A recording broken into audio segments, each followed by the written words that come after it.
সুপ্রিয় দর্শক, আমি তাবাসসুম তিন্নি আপনাদের সবাইকে স্বাগত জানাচ্ছি আমাদের নিয়মিত আয়োজন রোজকার খবরের কর্পোরেট লঞ্চে।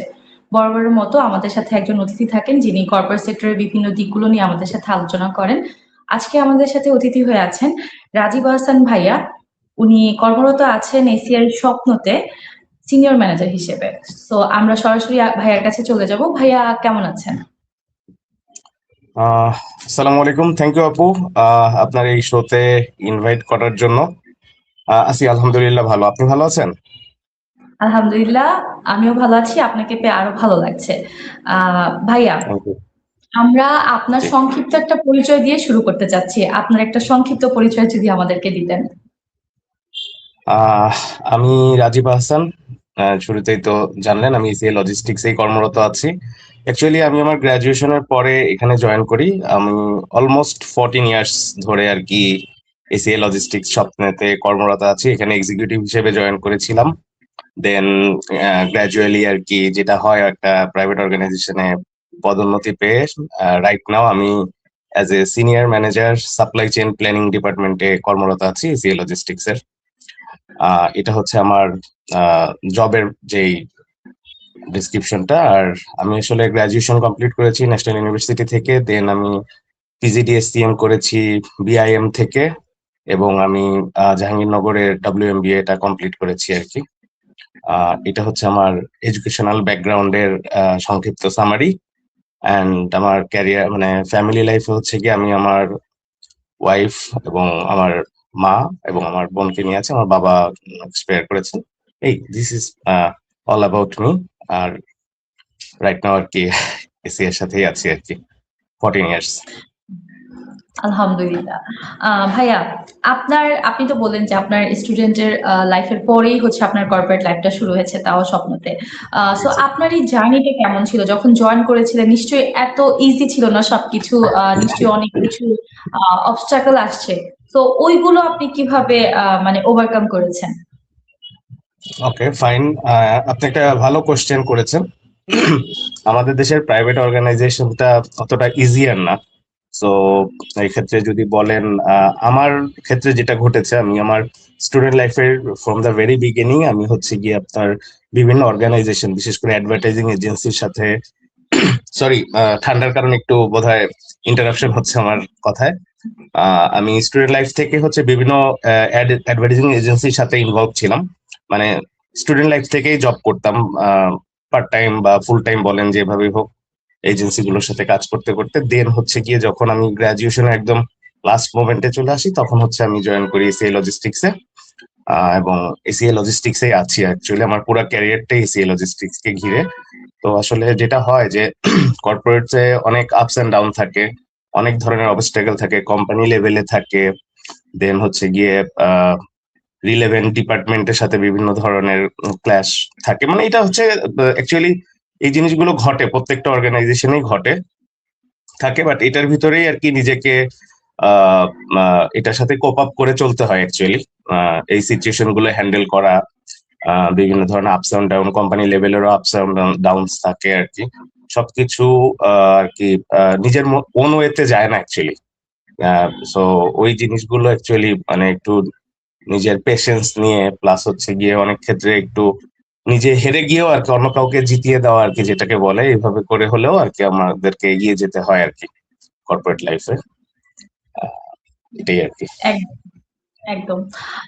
ভাইয়া, যারা এখন আমরা বলি যে যারা নতুন শুরু করতে চায় কর্পোরেট সেক্টর গুলোতে আসতে চায়, লাইক এখনকার যে জেনারেশন, আমরা আমাদের সময় বা আপনাদের সময় যেটা ছিল যে অনেক কিছু দেখা যায় যে ম্যানুয়াল করে করে আমাদেরকে আসতে হয়েছে, বাট এখন তো অনেক ডিজিটালাইজেশন এসেছে, অনেক কোর্স থাকে বা আমরা যারা সিনিয়র আছি তাদের অনেক হেল্প পাচ্ছে। অনেক সময় দেখা যায় যে আমাদের থেকে এখনকার যে তুলনামূলক যারা আসছে কর্পোরেট সেক্টরে, তাদের সময়টা বা আমাদের সময়টা আপনি কিভাবে দেখছেন? মানে এই জিনিসটা কিভাবে দেখছেন আপনি?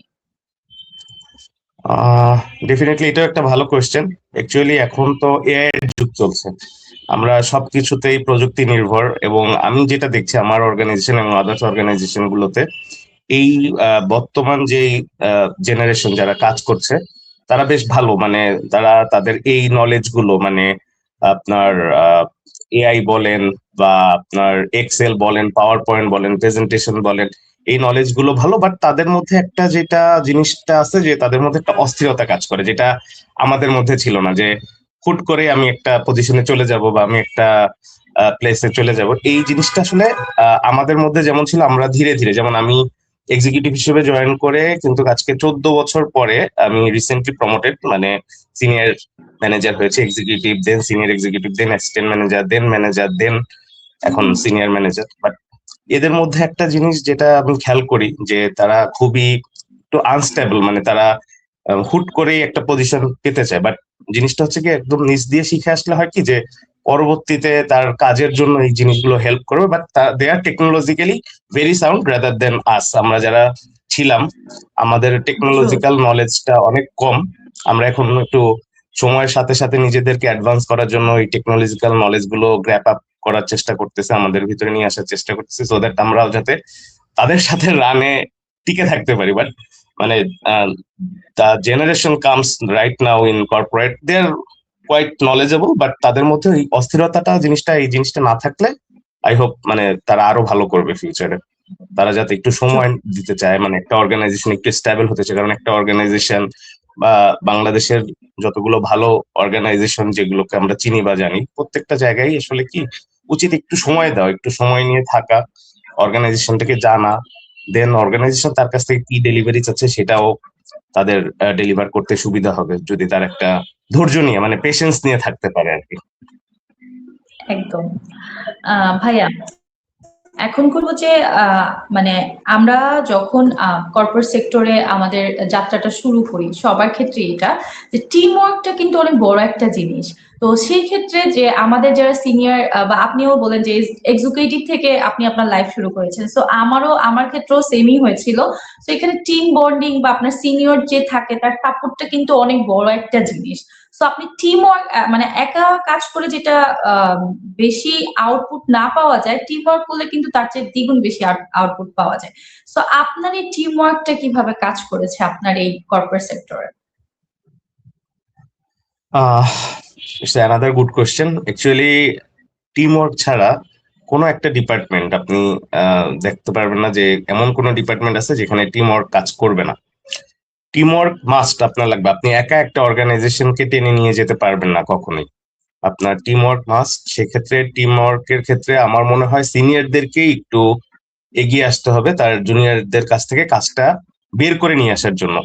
মানে আমার এক্সপিরিয়েন্স যেটা বলে যে সেক্ষেত্রে আপনার উচিত, আমাদের বর্তমান সময়ে যেটা দেখা যায় যে যারা সিনিয়র আছি আমরা, অনেক সিনিয়রই বা হয়তো বা এমন হতে পারে কারোর লাইফে এরকম ঘটছে যে সিনিয়ররা তাকে মানে স্পেসটা দিচ্ছে না। এটা আসলে একটা রং কনসেপ্ট। আমরা মনে করি যে আমার কাজটা যদি আমার জুনিয়র শিখে ফেলে তাহলে মনে হয় আমার পজিশনটা হালকা হয়ে গেল। আসলে এইটাতে যেটা হয় মানে আপনার নিজের পজিশনটা হারানোর পসিবিলিটি বেশি থাকে, কারণ আপনি যদি গ্রো করেন আপনার সাথে সাথে আপনার টিমটাও গ্রো করবে। আজকে আমি যখন সিনিয়র ম্যানেজার হয়েছে, আমার বস কিন্তু দেখা যাচ্ছে যে হেড অফ প্ল্যানিং হয়েছে, বা আমার বস ডেপুটি ডিরেক্টর হয়েছে বা অ্যাসিস্ট্যান্ট ডিরেক্টর হয়েছে, হ্যাঁ। তো আমি যদি না গ্রো করতে পারি দেন আমার বসও কিন্তু আলটিমেটলি গ্রো করতে পারবে না। বাট এই টেন্ডেন্সিটা আমি দেখছি আমাদের সকল অর্গানাইজেশন গুলোতে, মানে আমাদের দেশের, যে পিছন দিক দিয়ে টেনে ধরা, আমি একটু হাইড অ্যান্ড সিক খেলা, যে ডিপার্টমেন্টে জুনিয়রদেরকে এটা বলবো না, তাদেরকে এই স্পেসটা দিব না, এই জিনিসটা আছে। বাট আমার নলেজ থেকে যেই সাজেশনটা থাকবে বা যেই সাজেশন, সেটা হচ্ছে যে ভাই আপনি নিজে গ্রো করেন এবং আপনার টিমকেও গ্রো করেন, কারণ এটা আসলে কি মানে কেউ কারোর আহ প্রতিদ্বন্দ্বী না, বাট সে যদি আপনার থেকেও ক্যাপাবল হয়। এরকমও ঘটনা আছে যে হয়তোবা তার আন্ডারে ছিল, এখন অন্য কোনো একটা অর্গানাইজেশন গিয়ে দেখা যাচ্ছে যে তার যে জুনিয়র ছিল সে কিন্তু রিপোর্ট করছে, আবার তার মানে সিনিয়র তার জুনিয়রকে রিপোর্ট করছে, এরকম ঘটছে। বাট সেটা তো যার যার ব্যক্তিগত বা ক্যাপাসিটি বা ক্যাপাবিলিটি বা অর্গানাইজেশন লেভেলে তার অ্যাকসেপ্টেন্স, এই জিনিসগুলো ম্যাটার করে। তো আমি মনে করি যে টিম ওয়ার্ক মাস্ট, এবং টিম ওয়ার্কের ক্ষেত্রে টিম মানে একজন টিম লিডার হিসেবে তার উচিত টিম প্লেয়ার হওয়া, তার সাবঅর্ডিনেটের যেই ল্যাকিংস গুলো আছে সেগুলো শুধরানো, তার কাছ থেকে অনেক কিছু শেখার থাকতে পারে। আমরা অনেক সময় যেটা মনে করি ভাই আমি বস, মানে আমার উপরে আর কেউ কিছু জানে না, বাট এইটাও কিন্তু it's a very wrong concept. Actually সবারই এক একটা ইউনিক ক্যাপাবিলিটি বলেন বা ইউনিক কিছু জিনিস থাকে। হয়তো আমার মধ্যে যে জিনিসটা আছে আর একজনের মধ্যে অন্য একটা জিনিস বেটার আছে। তো সবসময় উচিত যে অন্যর যে ভালো দিকটা আছে সেই জিনিসটা মানে নিজের মধ্যে ইমপ্লিমেন্ট করানো। সো এইভাবে করে হলেই অ্যাকচুয়ালি আপনার টিম বন্ডিং বা একটা টিম প্লেয়ার হওয়া যায়। এবং উচিত মানে কর্পোরেট গুলোতে উচিত যে একটা ডিপার্টমেন্টের টোটাল সবাই মিলে একজন হেড কখনো একটা ডিপার্টমেন্টকে টেনে নিয়ে যেতে পারবে না বা একটা সাকসেস লেভেলে নিয়ে যেতে পারবে না যতক্ষণ না তার সাবঅর্ডিনেটরা ঠিকভাবে ওয়ার্কআউট করবে। সো এই টিম বন্ডিং এবং টিম রিলেশনশিপটা অনেক বড় একটা ম্যাটার করে একটা অর্গানাইজেশনের সাকসেসের পিছনে। একদম। ভাইয়া এখন একটা তিতা প্রশ্ন করব। সেটা হচ্ছে যে আমরা সবাই মানে আমরা সবগুলো যারা কর্পোরেট সেক্টরে আছি তারা রিলেট করতে পারবে। আমরা কোনো না কোনো ভাবে কোনো একটা সময় কর্পোরেট পলিটিক্স এর শিকার হয়েছি। যেকোনো সময় এটা হতে পারে আমাদের কর্মব্যস্ততার লাইফে হয়ে যায় এটা এক সময়। সো আপনার সাথে কি এরকম কোনো ঘটনা ঘটেছিল এবং আপনি কিভাবে এটা ওভারকাম করেছিলেন? বা ওই সময় নিজেকে কিভাবে কন্ট্রোল করেছিলেন? দেখেন এটা একটা আপনার কোশ্চেনটা রাইট যে কর্পোরেট পলিটিক্স এটা আমাদের সকল অর্গানাইজেশনে মোরাললেস আছে বা থাকে বা থাকবে। হয়তো বা আমার সাথেও ঘটছে বা এরকম সিচুয়েশনের মধ্যে দিয়ে গেছে। এটা অ্যাকচুয়ালি মোরাললেস আমার কাছে যেটা মনে হয় যে আহ, এটাকে পার্ট অফ জব হিসেবে নেওয়াটাই বেটার। কারণ হচ্ছে গিয়ে আসলে থাকবে একটা অর্গানাইজেশনে মানে আহ, একটা প্রতিযোগিতা থাকে যে আমি তাকে ছাড়িয়ে যাব বা সে আমাকে ছাড়িয়ে যাবে, এই ধরনের জিনিসগুলো থাকে। এবং এগুলো যখন হয় ধরেন আপনি আর আমি একই পজিশনে এক্সিকিউটিভ হিসেবে জয়েন করেছি একটা অর্গানাইজেশন, মানে যেটা আমার রিয়েল লাইফে ঘটছে আমি আপনাকে বলি। ফ্র্যাঙ্কলি যেহেতু আপনি জিজ্ঞেস করলেন যে আপনি আমি একই সময়ে একই পজিশনে একই ডিপার্টমেন্টে জয়েন করেছি অ্যাজ এন এক্সিকিউটিভ হিসেবে। দেন আমি একসাথে প্রমোটেড হয়েছি সিনিয়র এক্সিকিউটিভ। দেন হঠাৎ করে দেখা যাচ্ছে যে আপনি প্রমোশন পেয়ে ম্যানেজার হয়ে যাচ্ছেন বা অ্যাসিস্ট্যান্ট ম্যানেজার হয়ে যাচ্ছেন, হোয়ারাজ আমি এখনো সিনিয়র এক্সিকিউটিভ বা এক্সিকিউটিভ। তখন যেটা হয় যে মনের দিক থেকে অ্যাজ এ হোল এটা যদি আমার সাথে ঘটতো আমার কাছেও হয়তো বা খারাপ লাগতো বা তখন এই জিনিসটা নিজের মধ্যে কাজ করে যে ও হইলো তাহলে এখানে একটা পার্সোনাল ক্ল্যাশে চলে যায়। বাট এটা আসলে কি মানে একটা অর্গানাইজেশন লেভেলে এটা থাকবে।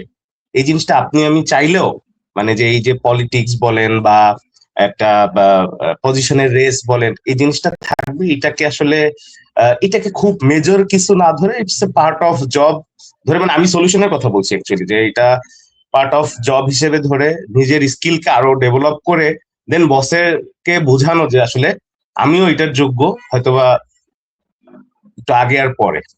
বাট এই জিনিসটা আমার সাথেও ঘটছে, মানে আমার ক্যারিয়ারেও এই জিনিসটা ছিল। বাট জিনিসটা এমন ছিল যে আমার জন্য পজিটিভলি ছিল যে আমি কাউকে ছাড়িয়ে গিয়েছিলাম মানে একসাথে জয়েন করার পরে। সো এটা এটা ইটস মানে এটাকে আসলে নেগেটিভলি দেখার আমার পয়েন্ট অফ ভিউতে দেখার সুযোগ নাই। এবং আমিও যে খুবই মানে মানে আমি বা সে যে আগিয়ে গেল তারও উচিত ওই জিনিসটা ওইটাকে নিয়ে খুব বেশি প্রাউড ফিল না করে যে নিজের কাজটা নিজের মতো করে করে যাওয়া। যে হ্যাঁ এটা অর্গানাইজেশন লেভেলের আপনার এমডি বা চেয়ারম্যান ওনরাই ডিসাইড করে যে আসলে কাকে প্রমোট করবে বা ডিপার্টমেন্টাল হেড। তো সে হয়তো বা জেনে বুঝেই করে যে আসলে আমার ওই ব্যক্তিটা মোস্ট মানে qualified for this position. So এটা নিয়ে আমি আমি মনে করি না আসলে যে হয়তোবা এখন এমন ঘটতে পারে যে আমার জুনিয়র থেকে কেউ একজন আমাকে টপকে গেল বা আমার লেভেলে চলে আসলো, এটাকে ওয়েলকাম করাটাই আমার কাছে মনে হয় যে বেটার রেদার দেন এটা নিয়ে খুব নিজে আত্মহীনতা বা ইয়া অনুভব না করাটাই বেটার আমার কাছে মনে হয় আর কি।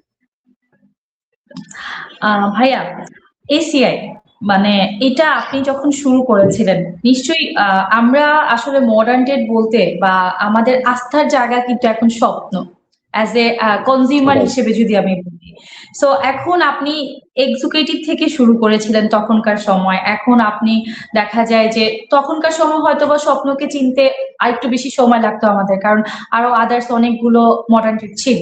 সো এখন কিন্তু আমাদের একমাত্র আস্থা যদি বলি মডার্ন ট্রেড সুপার শপ বলতে কিন্তু আমরা স্বপ্নকেই বোঝাই। সো ওইখানে আপনার কুটি কুটি পা করে করে আপনি কিন্তু এখন সিনিয়র ম্যানেজার। সো এই অনুভূতিটা আসলে আপনার কেমন, বা এই জার্নিটার অনুভূতিটা কেমন ছিল?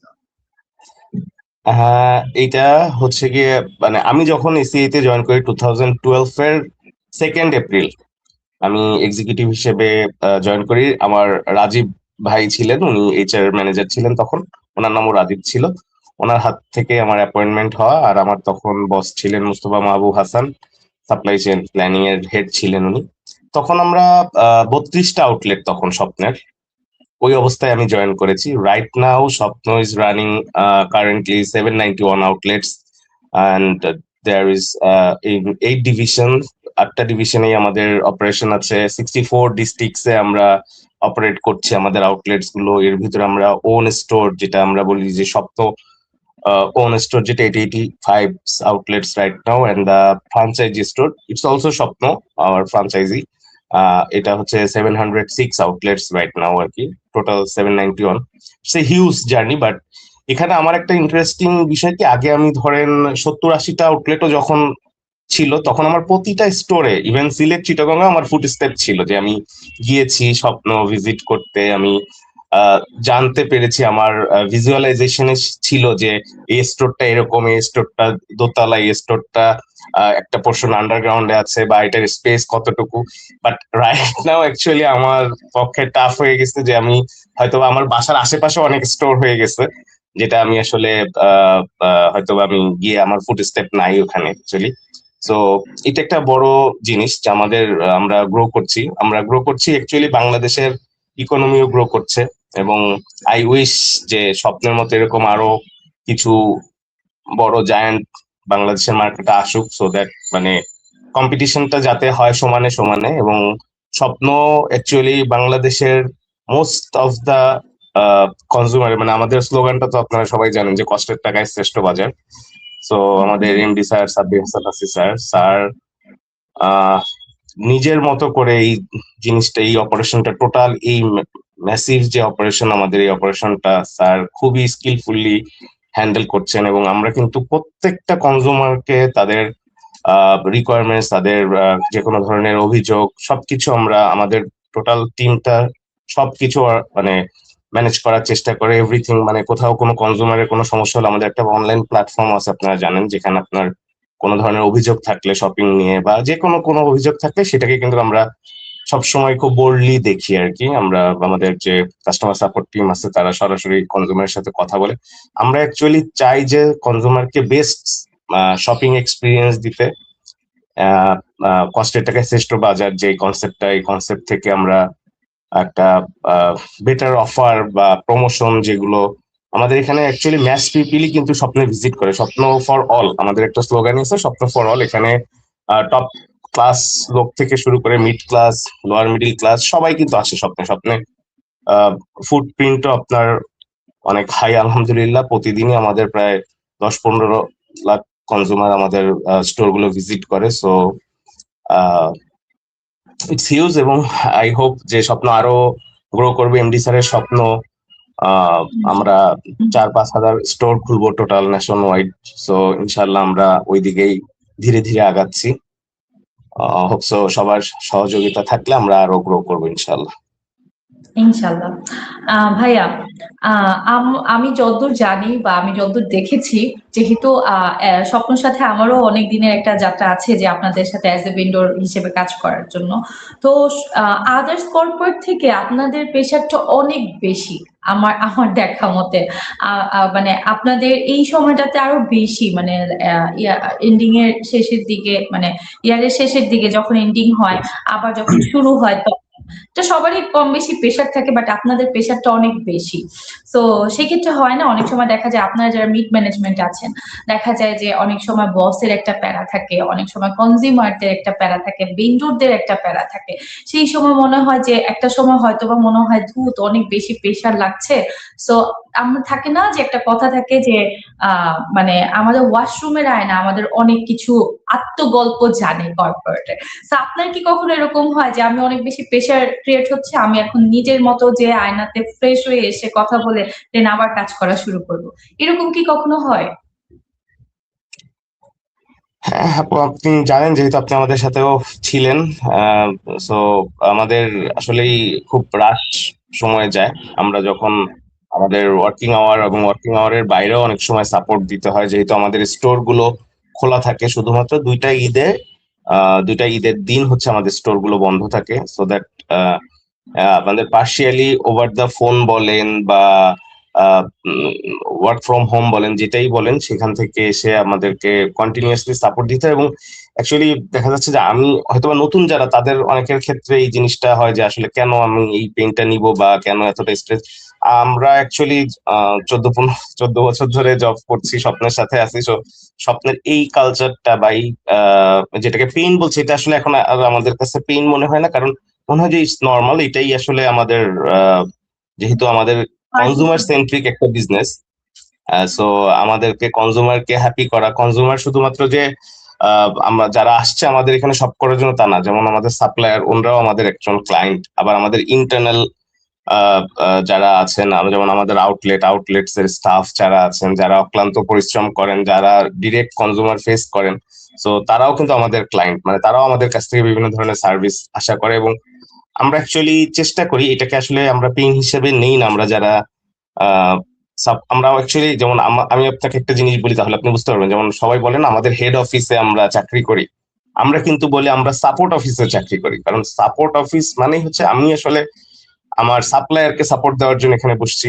আমি আমার স্টোর মানে আমার আউটলেটস তাদেরকে সাপোর্ট দেওয়ার জন্য বসছি। এবং যেহেতু আমরা ডিরেক্টলি কনজিউমার হ্যান্ডেল করি না, বাট অনেক সময় কিন্তু অনেক কনজিউমার আমাদের সাথে ইন্টারাকশন করে যে ভাই আমার এই প্রোডাক্টটা লাগবে, আপনি কেন এনে দিচ্ছেন না। আমার বন্ধু বান্ধব বা আত্মীয় স্বজন যারা, অনেকেই তো জানে যে আমি স্বপ্নে আছি, তো তারাও অনেক সময় কোয়ারি করে যে এই প্রোডাক্টটা এই স্টোরে পাঠানোর ব্যবস্থা করো, আমি এখান থেকে নিব।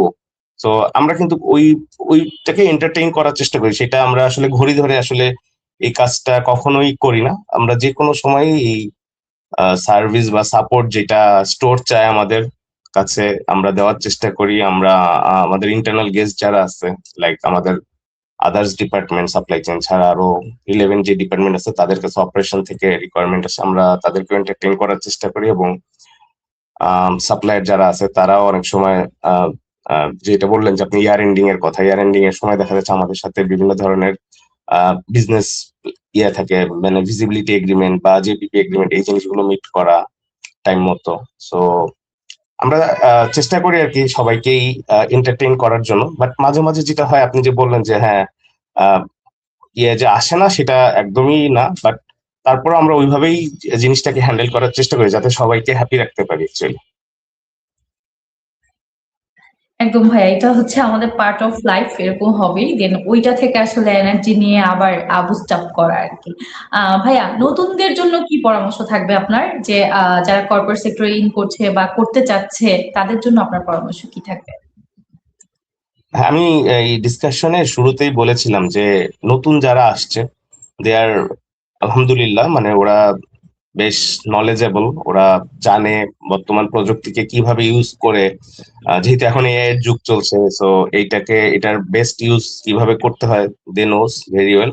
তাদের সবার মধ্যেই এই জিনিসগুলো আছে, তাদের presentation skill, Excel, PowerPoint, technology use করা, এই জিনিসগুলো আছে। বাট তাদের ক্ষেত্রে আমার জাস্ট সিম্পল একটা কি দুইটা ইয়ে থাকবে, সেটা হচ্ছে যে তাদের মধ্যে একটু কামনেসটা থাকতে হবে, তাদের মধ্যে একটু প্যাশেন্স থাকতে হবে। মানে ছটফট করলে হবে না অ্যাকচুয়ালি, মানে একটু একটা জায়গায় একটা বিজনেস কে বোঝারও কিছুটা সময় দিতে হবে।